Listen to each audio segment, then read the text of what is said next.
Hello दोस्तों, सी अंकित single this side. तो दोस्तों, आज ये वीडियो मैं किस लिए बना रहा हूँ? आज वीडियो मैं उन स्टूडेंट्स के लिए बना रहा हूँ जो सीएमए कैट की स्टडी करना चाहते हैं, लेकिन उसको उनका एक तो सिलेबस नहीं पता होता और नंबर 2 उनको नहीं पता होता कि एग्जाम का पैटर्न क्या होगा हमारा।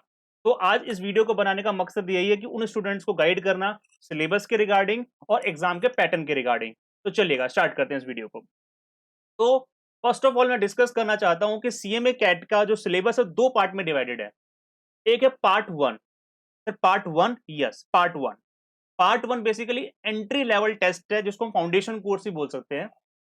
इसके अंदर बेसिकली हमारे चार सब्जेक्ट्स हैं। पहला सब्जेक्ट है फंडामेंटल्स ऑफ फाइनेंशियल अकाउंटिंग।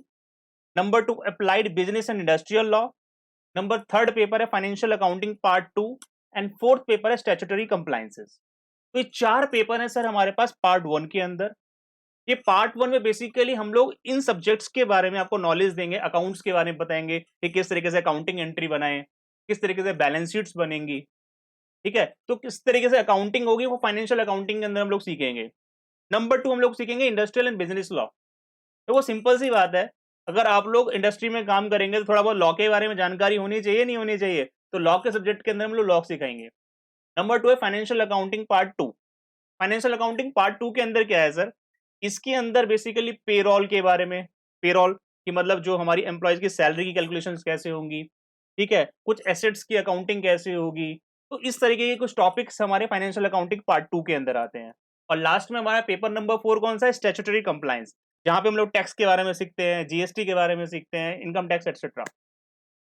तो ये सब चीजें पहले हम लोग चार पेपर सीखेंगे। तो ये चार पेपर बेसिकली जो है हमारे कहीं ना कहीं ये चार एग्जाम है वो थ्योरेटिकल आपका पेपर आएगा।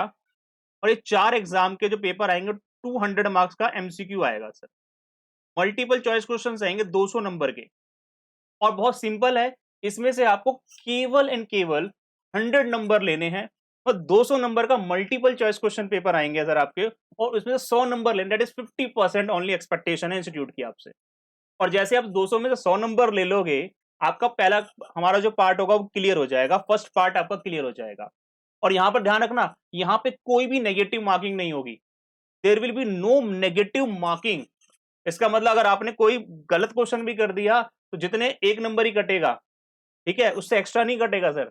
तो इसका मतलब अल्टीमेटली 200 में से आपको 100 नंबर लेने हैं। बड़ा सिंपल टास्क हो गया। हाँ, बट ये बात जरूर है कि ये जो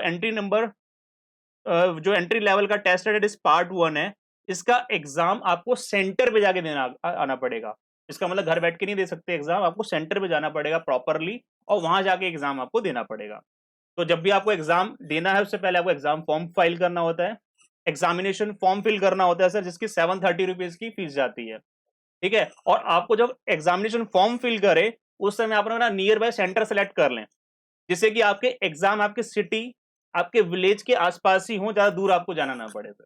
ठीक है, तो ये हमारा पार्ट वन है जहाँ पे थ्योरेटिकल पार्ट था सर। ठीक है, उसके बाद आता है part two. Part two basically क्या है सर कि कॉम्पिटेंसी लेवल है। कॉम्पिटेंसी लेवल है सर, इसके अंदर जो हम लोगों ने सीखा पार्ट वन में, कहीं ना कहीं उसी चीज को प्रैक्टिकली अप्लाई करना सीखते हैं। इसके अंदर कंप्यूटर्स के अंदर सीखते हैं। कंप्यूटर सीखना होता है, पहले कंप्यूटर चलाना। उसके बाद हम लोगों को जो इनकम टैक्स सीखा, आपने जीएसटी वगैरह सीखा, उनकी किस तरीके से रिटर्न्स फाइल होती हैं। जैसे आपको पता है जीएसटी की रिटर्न्स फाइल होती है, सुना होगा आप लोगों ने। इनकम टैक्स की रिटर्न्स फाइल होती है, सुना होगा आप लोगों ने। तो कहीं ना कहीं स्टैट्यूटरी रिटर्न्स आपको सीखनी है। इसके बाद कुछ कॉस्टिंग प्रिंसिपल सीखने हैं। ठीक है, और एक ओरिएंटेशन प्रोग्राम होता है जिसके अंदर आपकी थोड़ी सी ग्रूमिंग की जाती है, जिसके अंदर आपको बातचीत करना, प्रेजेंटेशन करना, ये सब स्किल्स सिखाए जाते हैं सर ओरिएंटेशन के अंदर। तो ये हमारा पार्ट टू, एटलीस्ट इसका मतलब कह सकते हैं जो पार्ट टू है इस कोर्स का, वो जो है बिल्कुल ही प्रैक्टिकल पार्ट है सर। इसमें कंप्यूटर की हेल्प की आपकी नीड पड़ेगी, कंप्यूटर से वर्किंग करनी पड़ेगी। इसमें आपको टैली सिखाई जाएगी, आपको स्टैट्यूटरी रिटर्न सिखाई जाएंगी सर इसके अंदर, जिससे आप प्रैक्टिकली इंडस्ट्री के लायक बन जाएं। ठीक है, ओके। जैसे आपका पार्ट टू के अंदर क्या होता है, ये जो एग्जामिनेशन होगा आप घर बैठ के दे सकते हैं with the help of your laptops, with the help of your computers, या with the help of your mobile device. तो इसकी हेल्प से घर बैठ के देते हैं, उसके लिए आपको किसी सेंटर पे जाने की रिक्वायरमेंट नहीं है। ठीक है, तो जैसे ही आपका पार्ट टू क्लियर हो जाता है, इसके बाद आपकी एक इंडस्ट्रियल ट्रेनिंग होती है सर, आपको करनी होती है। इंडस्ट्रियल ट्रेनिंग होती है 45 डेज की। और जैसे ही आपने 45 डेज की इंडस्ट्रियल ट्रेनिंग कंप्लीट कर ली, तो now you will be eligible to get the certification from the institute of cost accountants of India. और इस सर्टिफिकेशन का नाम क्या है, वो तो आप जानते हैं, सर्टिफिकेट का नाम है सर्टिफिकेट इन अकाउंटिंग टेक्नीशियन। और जो सर्टिफिकेट आपकी लाइफ कहीं ना कहीं चेंज कर देगा, काफी हद तक चलेगा। तो इस वीडियो के अंदर हम लोगों ने क्या सीखा, इसको समराइज कर लेते हैं पहले कि दो पार्ट है हमारे कैट के अंदर, number 1 part, number 2 part. Part 1 हमारा क्या है, थ्योरेटिकल पेपर्स होंगे 4, अकाउंट्स का, ठीक है, लॉ का, फाइनेंशियल अकाउंटिंग का, टैक्सेशन का, ठीक है, स्टैट्यूटरी कंप्लायंस जिसको बोला गया। उसके बाद इस पार्ट का एमसीक्यू बेस एग्जाम होगा सेंटर पे जाके। दूसरा हमारे पास पेपर है कंप्यूटर वाला, जिसमें कंप्यूटर के अंदर थ्रू काम करना सीखना है, स्टैट्यूटरी रिटर्न्स फाइल करने सीखनी है, पेरोल वगैरह, कॉस्टिंग वगैरह इसमें सीखनी होती है, ठीक है। तो इस तरीके से हम लोग पार्ट 2 पढ़ेंगे, जो बिल्कुल प्रैक्टिकल है, जो इंडस्ट्री के लायक आपको बनाएगा, ठीक है। और दोनों एग्जामिनेशन क्लियर करने के बाद पार्ट 1 एंड पार्ट 2 आपकी इंडस्ट्रियल ट्रेनिंग होती है 45 डेज की, जिसको कंप्लीट करने के बाद you will be eligible to get the certificate from the institute of cost accountants of India. Thank you for watching.